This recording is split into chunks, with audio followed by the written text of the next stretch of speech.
International human rights for social justice and crime control council Baleshwar शाखा सदस्यों को बदान्य आलुओ पाइले आश्रम छात्र छात्री बालेश्वर सहर लुणियाजोड़ी पुल स्थित करुणागौरी आश्रम विद्यालय दीर्घ दिन धरी विद्युत बिल बाकी थिबारु विद्यालय रहुथिबा अंतेवासी माने नाना प्रकार समस्यार सम्मुखीन हेउथिले। ग्रीष्म ऋतुरे विद्युत बिल बाकी थिबारु आश्रम कर्तृपक्ष चिंतार पड़िथिले।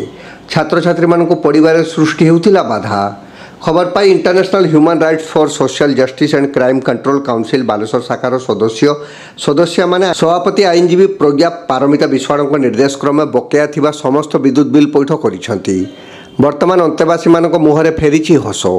आगामी दिन में यह सामाजिक कार्य संगठन पक्षर जारी रहिबो बोली संपादक रामेश्वर बेहेरा सूचना देइछंती। गत किछि दिन तले शेरगढ़ स्थित वृद्धा आश्रम रे संगठन पक्षर सहयोग करा जाइथिला। मिनती कर, मिनती सेठी, प्रशांति पंडा, आईनजीवी मनोरमा दास, संयुक्ता बेहेरा, शुभलक्ष्मी पाणिग्राही, नीलकंठ दीक्षित, प्रतिमा पंडा, राजलक्ष्मी चैटर्जी, सस्मिता नंद, संदीप्त दास, अमिता चांद प्रमुख कर्मकर्ता माने उपस्थित रहिथिले।